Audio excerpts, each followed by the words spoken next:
You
good? You look like an overhead. Everybody hot? Y'all hot?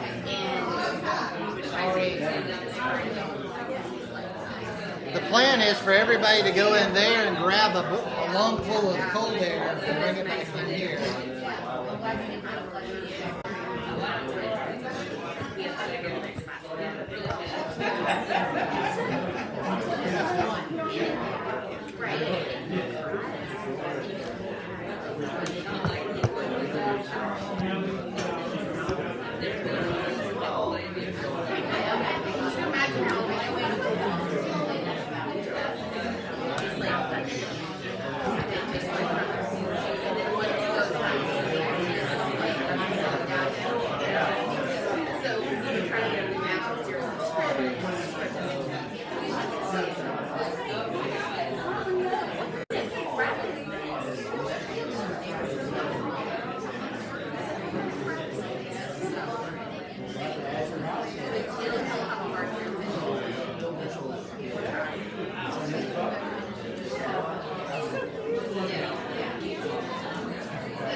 Now I know where all the people are.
Oh, it is 7 o'clock, isn't it?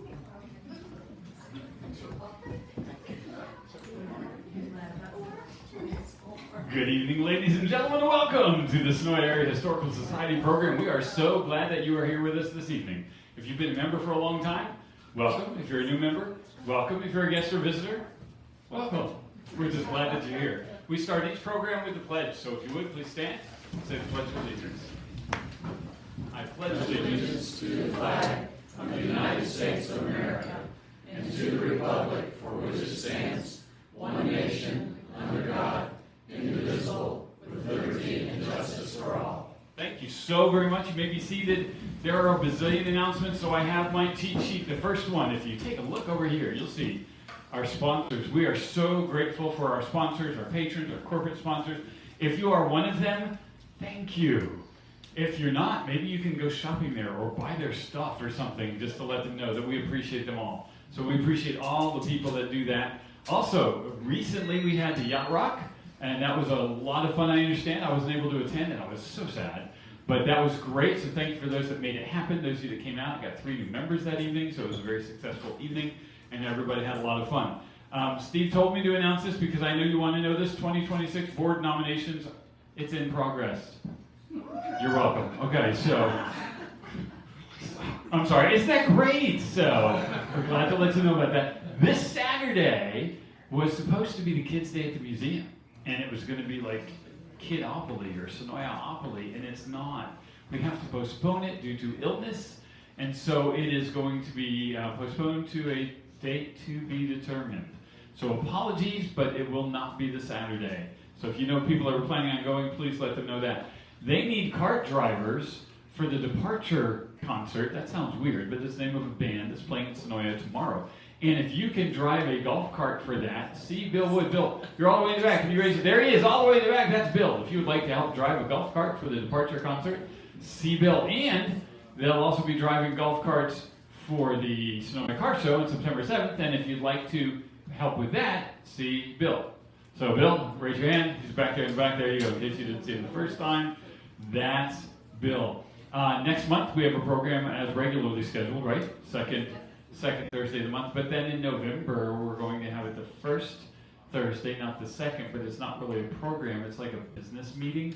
So that's the one that if you're a member you want to go to, so you can participate in it. But it's also the auction preview, which means you get to see the things before everybody else does. And then the auction is 2 days later on the 8th of November. So that's coming up. And I want to tell you one more thing. It's our Spotlight exhibit. It's pretty cool. In the memorial room. The memorial room is the very first room on your left-hand side after the kitchen. Not the restroom, not the kitchen, but the one after that. The very first real room as you go left. The memorial room. It's a new baseball exhibit. And it's pretty cool. Because in it, there is a Milwaukee Brewers uniform that was worn by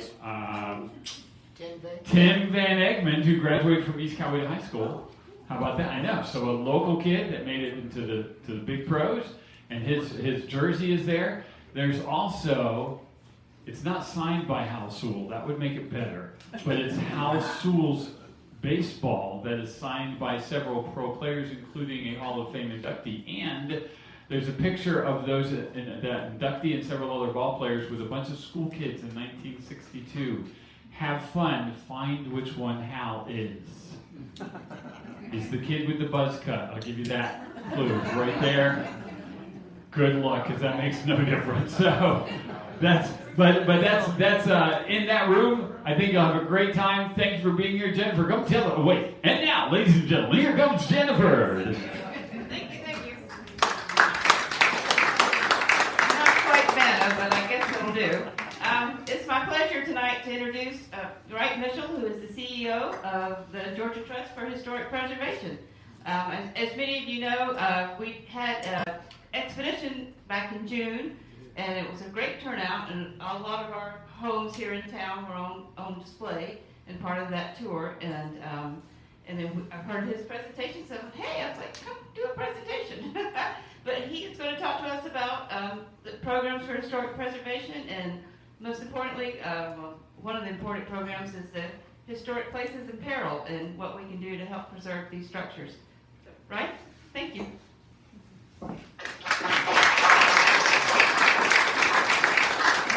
Thank you, Jennifer. It's good to be back in Senoia. You know, I'd never been to Senoia before the expedition. Now I've been here twice in a period of 6 months. So it speaks well to the community. Always good to see so many familiar faces. I got some folks from Griffin that came over, Drew Payne. I understand some folks from Noonan Historic Society here. My dad's old fraternity brothers, Phi Delta, Georgia Tech. From what year were you, Frank? 59. So, yeah. Got Steve's grandbaby here for his first talk. Start him young. That's what I like to say when it comes to history. All right? They don't come by it naturally. You got to get them indoctrinated early. But appreciate y'all having me. Jennifer, Steve, Brooks, good to be here. I'm going to talk to y'all tonight about the Georgia Trust for Historic Preservation and our Places in Peril list. How many of y'all are familiar with the Georgia Trust? Just show of hands. I always like to. Okay, so quite a few of you. How many of your members? Important question. All right, good. Well, the Georgia Trust for Historic Preservation advocates for the appreciation, protection, and use of Georgia's diverse historic resources. And we do that in a number of ways. I'll talk to you. I got to get over here to my screen. But our headquarters are at Rhodes Hall in Atlanta. That's where our corporate headquarters are. And there we go, Rhodes Hall. How many people have driven past this building in Atlanta? So this is a great building built in 1904 for A.G. Rhodes, who came to Atlanta from Kentucky with $1.50 in his pocket and a gold watch, and not anything else. But he started selling picture frames that his wife made in doilies door to door, and he would sell them on credit, which was not done at the time. Everyone wanted to get cash up front. And that worked pretty well. So he said, I think I'll try selling furniture on credit. And that really worked well. And so Amos Rhodes became the wealthiest man in Atlanta. And in 1904, he and his wife, shortly before, took a trip to the German Rhine and saw the German castles. And he said, I want me a German castle on Peachtree Street. So he hired Willis Denny, who's a very well-known Atlanta architect, and built this house on Peachtree Street. And it is still there only because when Amos Rhodes died, his family deeded it to the state of Georgia with a restriction that it could only ever be used for historic purposes and it could not be torn down. So that is really the only reason that house is still there. It's one of the only remaining mansions on Peachtree once Peachtree was lined with these homes. This is one of only. The Wimbish House is another one. There are only about 3 or 4 that still exist on Peachtree. It is open for tours the second and third Saturdays of the month. So you can come up to Atlanta and go see Rhodes Hall and go down Spring Street to the Varsity for a chili dog and FO, some onion rings. So at any rate, this is where our corporate headquarters are. It was, before we took possession of it, it was the Georgia State Archives for many years. And we lease it from the state of Georgia for $1 a year. So the price is right. This is our other property in Macon, the Hay House. The Hay House is a phenomenal property, 1850s era Italianate mansion. And if you have not been to the Hay House, you absolutely need to go. It is worth a day trip. Go in the fall or winter or spring. There is no air conditioning in the house. So folks who go in the summer tend to find that experience a little less pleasant than folks who go in the other times of the year. But there's an exhibit on right now called Unknown Stories, and it's about the enslaved individuals and domestic servants who worked at Hay House. Aubrey Newby, who's the executive director there, does a fantastic job. So head on over to Macon, check out Hay House. Those are our 2 properties. As I mentioned, mission we carry out in 3 different ways: through advocacy, preservation, and special events. I'm going to talk to y'all a little bit about each bucket of our preservation work. One of our most important advocacy efforts is legislative advocacy. And Georgia has a historic rehabilitation tax credit program. So if you own a historic home or a historic commercial building, you can rehabilitate it if it's eligible for the National Register and qualify for significant tax breaks. And, the legislature is always trying to cut tax credits. So we're often down there lobbying for an extension of the tax credit program. This is our most recent advocacy effort in 2024 when we had the residential tax credit program extended through 2029, and we had the program expanded to include local historic districts as well as National Register districts. So this is the bill signing with Governor Kemp. We also advocate on a federal level for the Historic Preservation Fund. So we go to Washington, D.C. once a year to go to the Hill and call on our lobbyists to make sure that they're allocating spending that funds our state historic preservation office, which reviews National Register nominations, tax credit projects, and Section 106 review when there's a federal project that's within, I think it's 500 yards of a National Register property. So again, legislative advocacy is a very important part of what we do. Places in Peril, which Jennifer mentioned, it highlights 10 of our most endangered buildings in Georgia each year. One good example is one that y'all will probably be familiar with, Griffin Historic City Hall. This was on our 2014 list of places in peril. It was built by Atlanta architect Harrelson Bleckley in 1910, and it originally included the city council chambers, a fire hall, and city offices. I understand my predecessor, according to Drew, went down the fire pole when he went down there to look at it and said, this is something that absolutely needs to be saved. We put it on our places in peril list. I believe it was vacant at the time. It was vacant, yeah, for many, many years. And it's not uncommon that, we have these properties that have been vacant for decades. And if you just don't tear them down, there's always a chance, right? So success, the way we define success for our Places in Peril program is just that. It hasn't been torn down. So this is a good example of one that languished for years. We put it on our Places in Peril list. Citizens rallied behind it.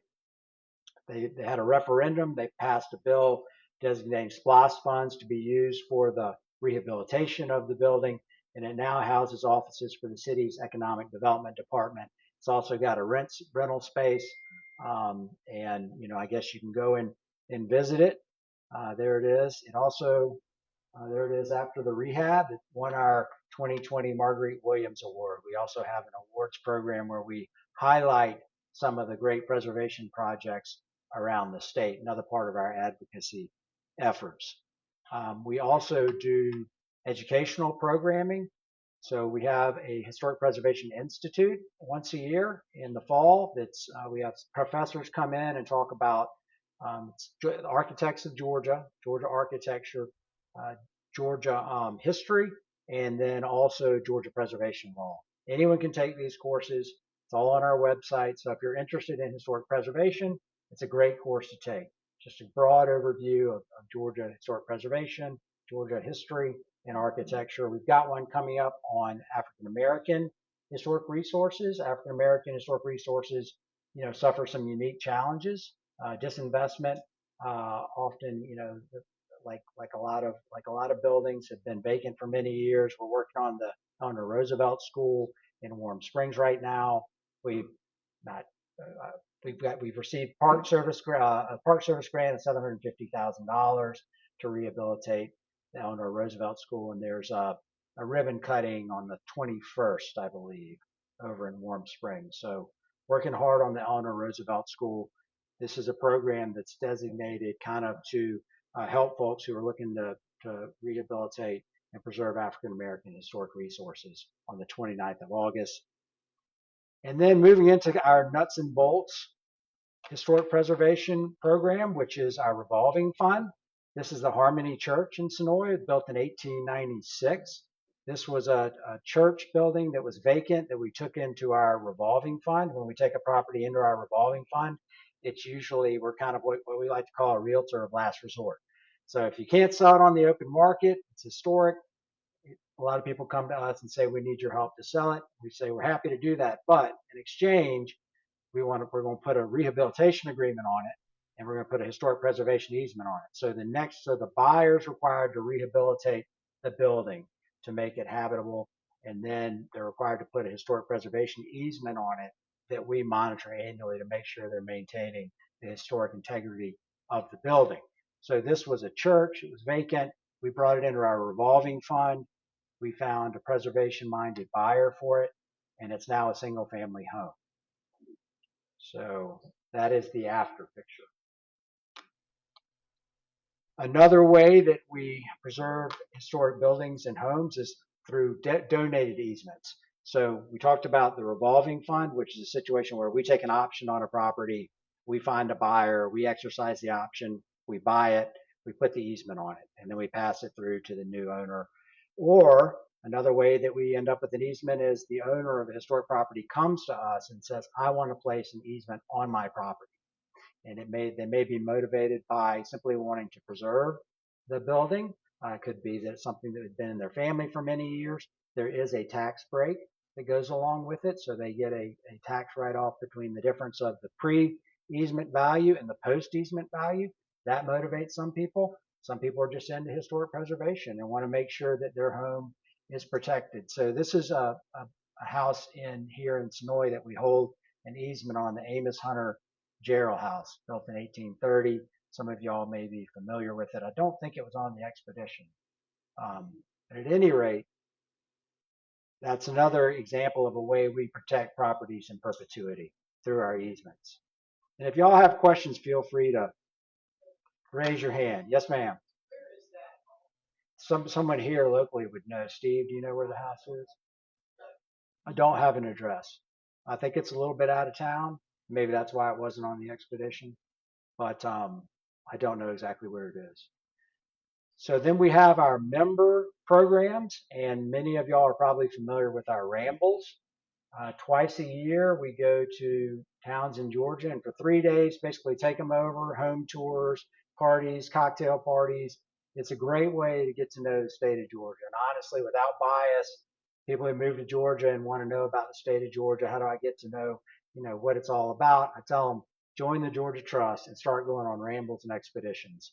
Steve mentioned, or I think Brooks mentioned, or Jennifer mentioned the expedition we did here. Those are our 1 day kind of mini rambles, and we do those twice a year as well. So great way to get to know the state of Georgia at a very reasonable price. Our next one is in Valdosta. Our last one was down on the coast in Darien.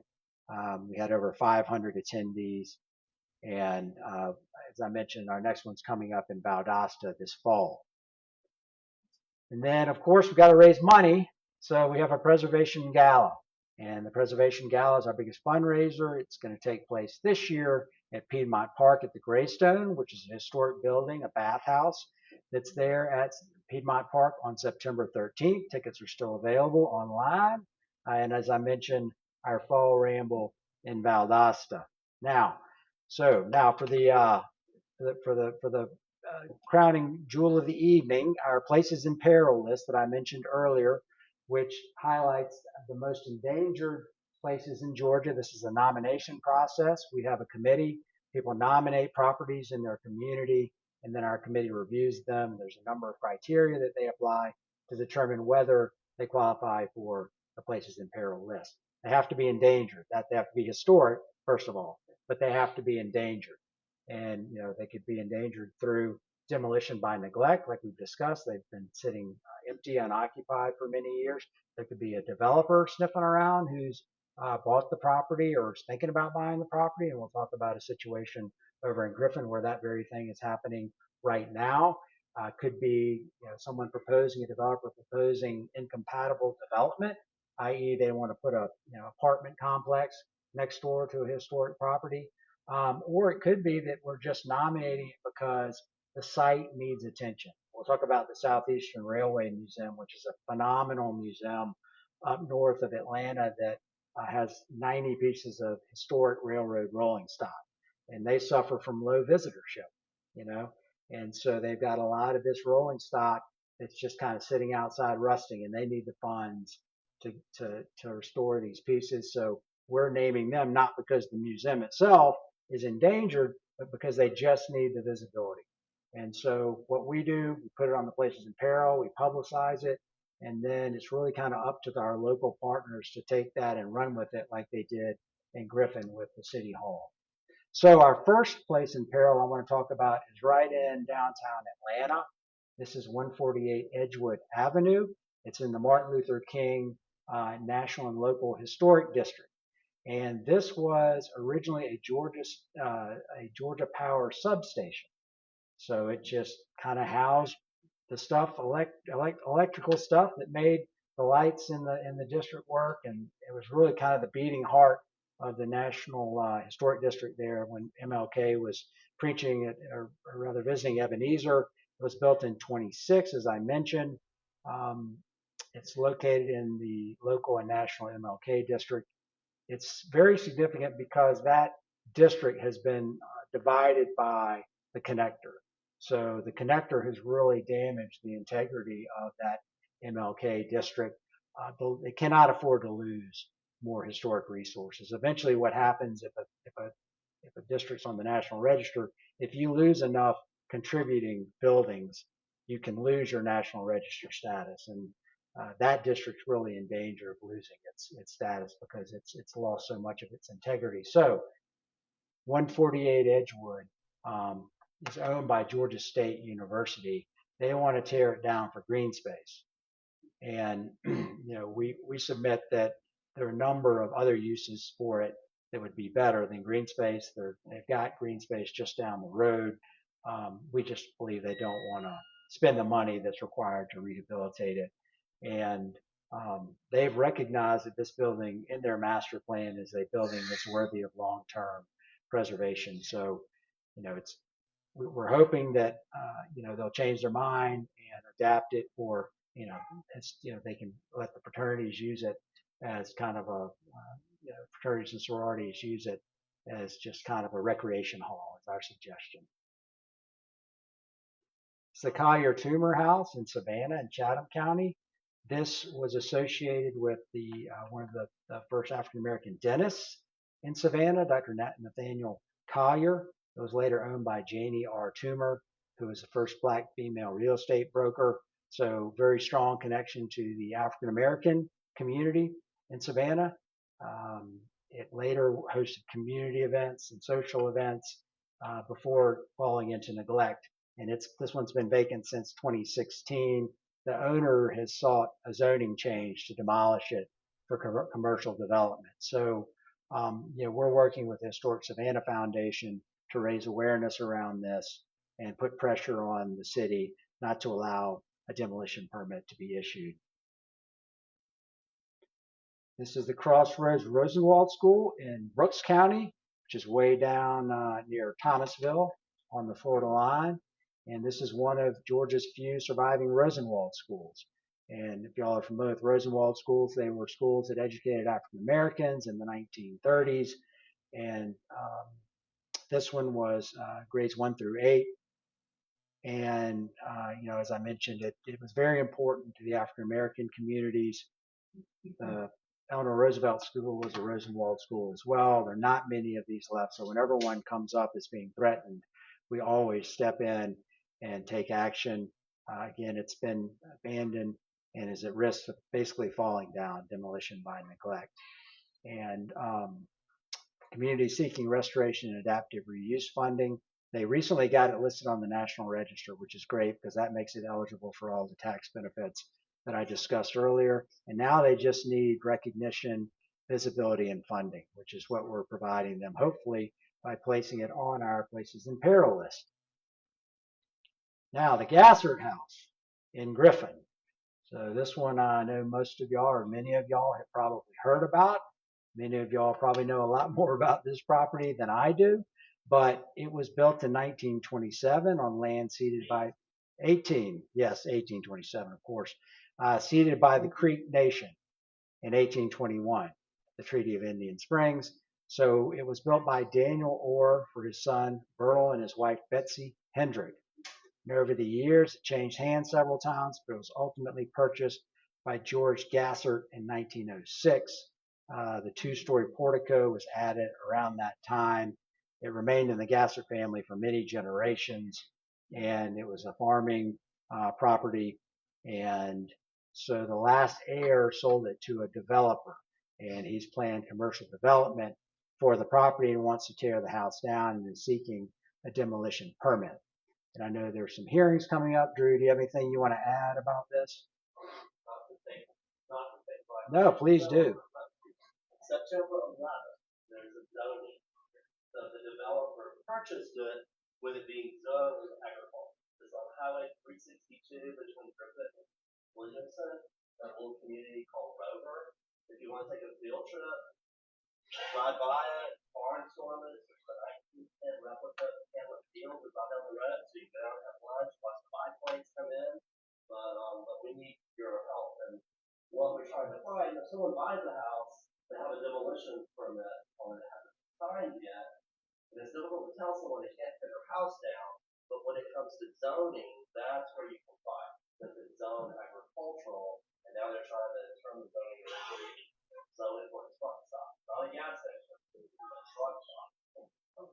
Thank you. Yeah, we have enough truck stops, I think, along our interstate. So thank you, Drew. Thank you. This is a cool historic resource, the Miami Valley Peach Packing Barn, which is in Peach County, not coincidentally in Fort Valley, Georgia. And it was originally associated with the Miami Valley Fruit Farm. Of course, before pecans kind of became as popular as they did, peaches were our produce. It was owned by J.E. Davidson, and it's a rare surviving structure from the early 20th century peach boom. And it's, again, vacant. There's an industrial site nearby that's putting pressure on it. It's eligible for the National Register, but again, at risk from encroaching growth and, of course, losing integrity through demolition. Because as parts of the barn continue to deteriorate and fall in, eventually it won't be eligible for the National Register if someone did nominate it. Historic Nicholsboro Baptist Church in Savannah, Chatham County. This is on St. Catherine's Island, which is a cool island off the coast there. Congregation of formerly enslaved people settled Nicholsonville. It's the first church was built in 1870 and the second in 1890. Both buildings are listed on the National Register. And one thing to take away, if you don't take away anything else from this talk, is being listed on the National Register does not prevent a property from being torn down. Provides it no protection whatsoever unless there is a federal project that's going to be done within 500 feet or yards of the building. Then it triggers a review process with the State Historic Preservation Office, and they look at ways, if there's going to be an adverse impact, ways to mitigate that. But absent that little protection, there is no protection afforded through a simple National Register listing. It's simply honorific. So a lot of people think, well, it's on the National Register, you can't tear it down. That's absolutely not the case. Unfortunately, plenty of National Register homes have been torn down and buildings have been torn down. Again, this is churches suffer from a situation where a lot of people move away, the congregation dwindles, the church just sits there. This one, fortunately, still has a congregation. They just, again, need funds to rehabilitate the church. So that is what's going on there. The Powell Opera House in Blakely is another really cool piece of Georgia history. It was, as the name implies, an opera house built in 1904 by Arthur Powell. It was destroyed in 1907 and then rebuilt in 1910, held performances until its closure in 1936. It has been vacant since 1936. So, yeah, unbelievably, but again, it's still there. So the residents of Blakely have, it's been used as storage, and the residents of Blakely have banded together to try and raise some money to rehabilitate it, put it back into use, and that's how it ended up on our Places in Peril list. But another perfect example of, hey, the building's still there. There's still something that can be done with it. This is probably my favorite historic resource. No offense to the Gassard House, but the historic Rock House in McDuffie County up near Thompson, Georgia. So this house harkens back to just after the Revolutionary War. It was built by Thomas Ansley in 1794. Thomas Ansley was an ancestor of Jimmy Carter, believe it or not, but it was affiliated with the historic Wrightsboro community, which was a community of Quakers that came down from Pennsylvania, I believe, and settled in that area. Thomas Ansley was not a Quaker, but he settled there with the Quakers, built this house, and lived in it and farmed the land around it. It is sitting vacant, unfortunately. Um, it is the oldest known stone house in Georgia, and it is a really neat resource. Unfortunately, despite having some funding, some SPLOST funding, the county has simply just not been able to figure out a way to put this back into use. We've been working with them to try and get them to activate the space. They've got it secured now. It was unsecured for many years and suffered from vandalism. There's a cemetery nearby, the old Wrightsboro Cemetery, but it's a really neat part of Georgia history. And I don't know who picked the Quakers to be settled on the fringe of Indian territory, because the Quakers are pacifists. So the Indians kind of ran amok over them. So what they did is the royal officials down in Savannah sent the Highlanders, the Scotch Highlanders from Darien up there to deal with the Indians. So maybe they should have settled the Highlanders in Wrightsboro instead of the Quakers. But at any rate, very interesting resource. Really needs to be, this is the kind of resource that would be kind of historic, historic site worthy on a state level. Who owns the property? It's owned by the county. Yeah, the county owns it. They don't feel any responsibility to preserve it. Yeah, I think they do. They just don't have the funding. They do have some SPLOST funds, but the master plan that they commissioned, I believe it was Ethos Preservation, did a master plan for them that was about double what they've got in SPLOST funding. So, they're just trying to raise more money. I think there is a genuine interest in making it a community amenity, and they just lack the resources to do it. But again, they've secured it. There's a big fence around it with barbed wire. They've got security cameras, and that's a great first step. Why is it? Well, because it sits vacant, and first thing with the property that's vacant is you got to secure it, protect against vandalism, and then just the effects of time and weather. The roof falls in. Fortunately, this is a stone house, so it's a little sturdier than a wood house would be. But it's just a mere fact of it being vacant for so many years. Houses, they want to be lived in, they want to be occupied. When they're not, they tend to go pretty quickly.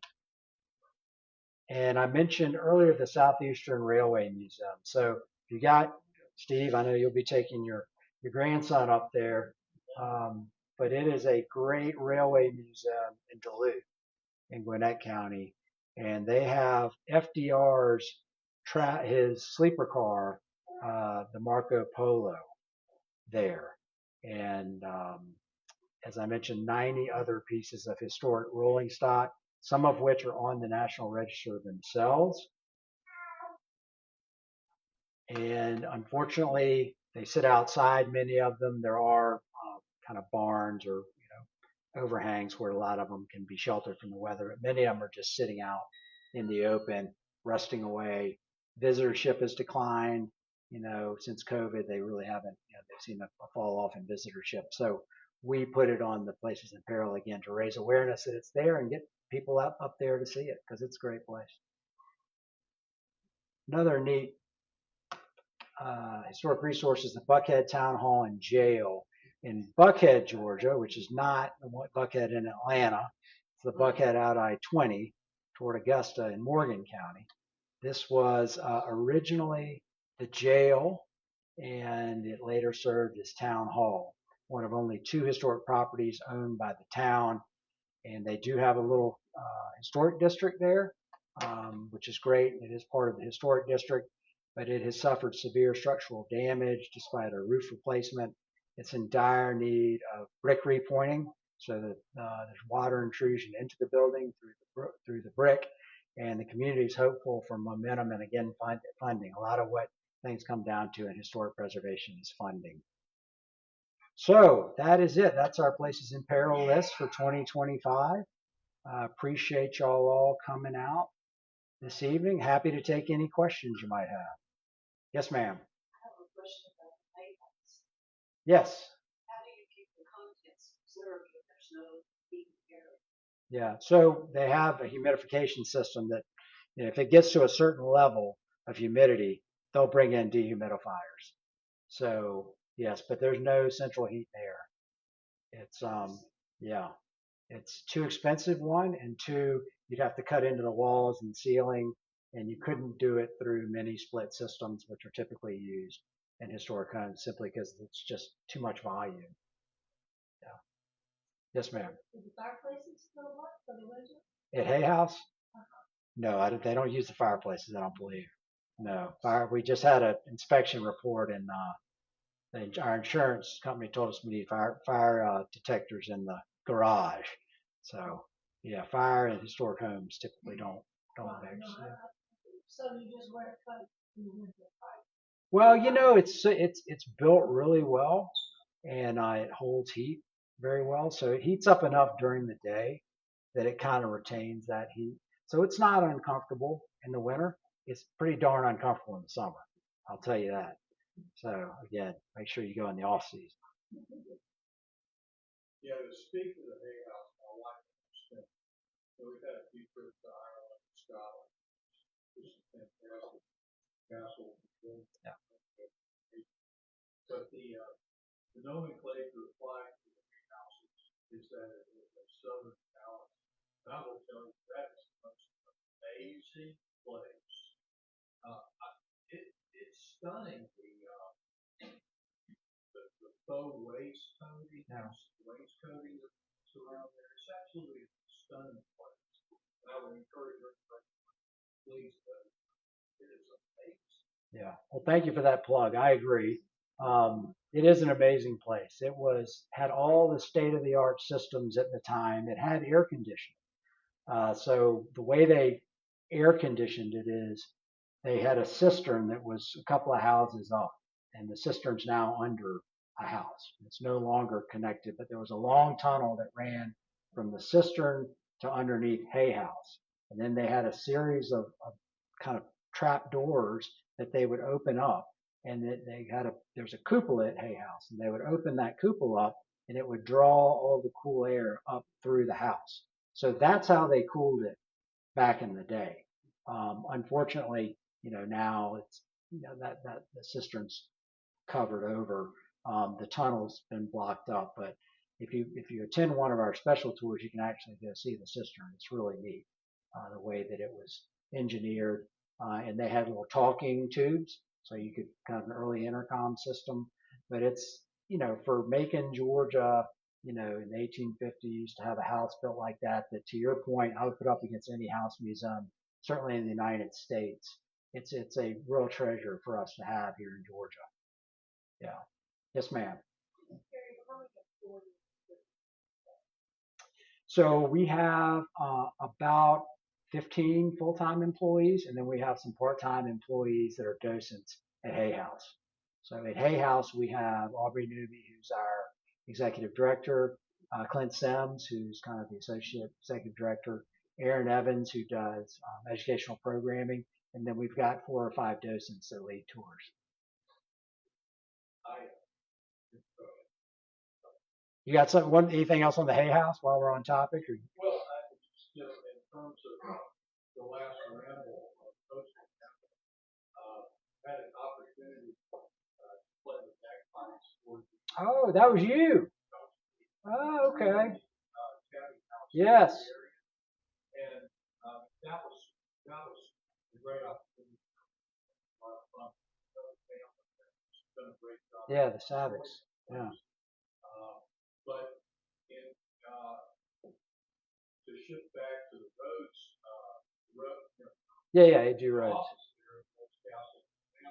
I had an opportunity to play for a wedding there about 15 years ago, and it was the most embarrassing moment of my life because when the bride got ready, I was supposed to pipe the bride down the aisle there, Yeah. and my reeds completely collapsed, Yeah. so that I couldn't do it. And every time I look at that building, I just feel shame. Well, you did a good job in Darien. I did not realize that was you, but that was fantastic. Yeah. So one of the things I love about this is learning, Darien, Georgia. I mean, the the history of the Scots in Darien, the Germans in Ebenezer, the Quakers at Wrightsboro. These are all stories that not many Georgians know about. We were really a state of immigrants. There were people who came over with Oglethorpe that were from England, the quote unquote worthy poor of England. But the majority of our early settlers had been driven out of Austria, what was called Salzburg at the time. They've been persecuted and driven out of Germany. They came over from Scotland because of persecution of Protestants there, and so I think a lot of people don't realize that about Georgia. We really were a colony of immigrants. On a farm site like the peach packing shed in Fort Valley, is it just the actual structure, or is it the farmland on the site, or can you create a district for the farmland itself? Yeah, I mean, that's a good question. I mean, if there are multiple historic buildings, you can create what's called a historic district, which covers the entire site. I don't know whether there are any outbuildings other than the peach packing barn, but if there are, you could potentially create a district. Would it include the farmland as well? Well, I don't know how big that. How big? Yeah, the plot is, and there of course would be National Register. The National Register office would look at, where the historic buildings are in relation to the plot. Okay. So. How long has the Voices of Peril program been? It's a good question. It's been around, I think, since the 80s, and we have about a 90% success rate, which means 90% of the buildings that got listed are still there. So Edgewood is not looking good, unfortunately. It may join that 10%, but hey, how are you? Some of our commercial buildings in downtown Senoia many of them are in private hands and in danger of us being taken down. Should we as a community have any options? We all have a historic district, right? Yeah. So that's the first thing you do is you establish a local historic district. Another way to do it is by putting an easement on it. For example, in Rome, Georgia, we hold easements on almost the entire Broad Street. So, once an easement's placed on it, then you can't tear it down. But the best way to do it is by establishing a local historic district. Had a question over there? Yes. Yeah, what's the most effective thing besides financial security? People can do to help with preservation. I don't know, joining the trust, staying active. Yeah, for sure. Join your local historic preservation society. Join the Georgia Trust. We've got some handouts up here with the barcode that you can click on to join. But I would say, just the best thing you can do is develop a passion for historic preservation. Start early, because we find it's difficult to. Most of our members are kind of up there in years. The people that are young. I'd say many of our members, not most, but a lot of them, people just until they get to that point in life, they can kind of look back and see how important things really were, don't develop that passion until much later in life. And we in the historic preservation field need young people. We need young people involved. We have a young professionals group called Inherit Georgia, and we have happy hours, but it's a constant struggle, historic preservation groups, to attract young members. So, yes, sir, Frank. Like, can I share something? Sure. When my wife and I got married, I was the kind of guy that would have gone to Panama City on their wedding trip, start that to this. And the reason I'm sharing it is the fact that appreciation for historic structure is a word. That's right. Absolutely. My wife's mom was a county historian. She wrote the Jones County.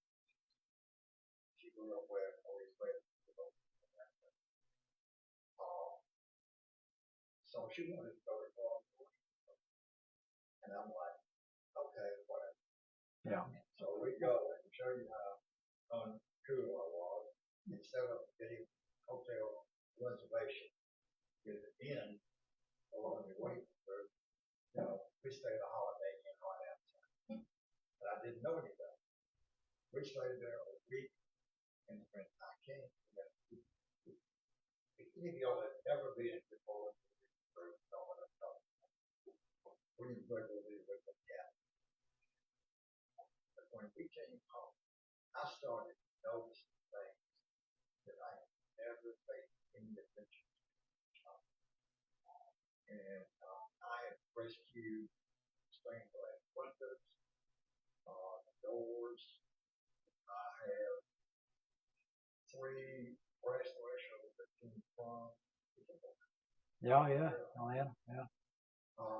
And you got to learn to do that because there's so much stuff out there that nobody cares about. Right. And if you don't care enough to say, no, we're not doing it.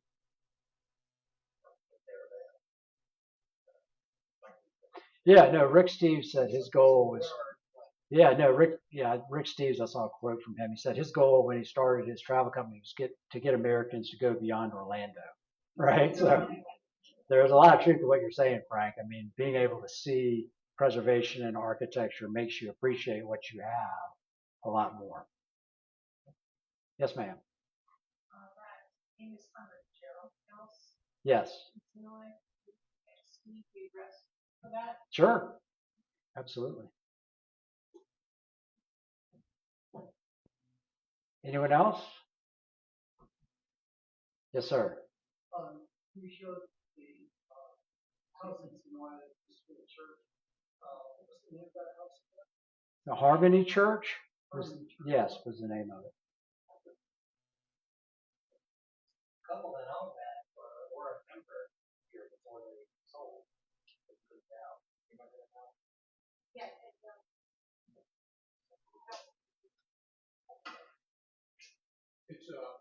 It's interesting not only from an architectural perspective, but theological. How the stories go with structures. It was one of the earlier examples of kind of a universalism that everyone could say. Right. That was their view. Yeah, it was a Universalist church congregation. Yeah. If you were to do a narrative, take a group of people around, it's one of the few examples of a rural expression of universalism. Usually that was limited to urban. Right. So the idea, well, you know what, UUA, Unitarian Association of American today, is a merger kind of a rural expression of universalism and an urban expression of everybody. Yeah. And it's unique, not only in architecture, but I think even more so theologically. So it's great that it's still, with us as a reference. Right, absolutely. True. Well, I saved you a trip to do something. I Googled that house, and it is on the register, and the register papers are online. The address is 1200 Sin Hunter Road, Senoia 30276. 1200 Sin Hunter Road. If you Google it, you'll see the National Register. All right. Any other questions? No? All right. Well, thank you for your time.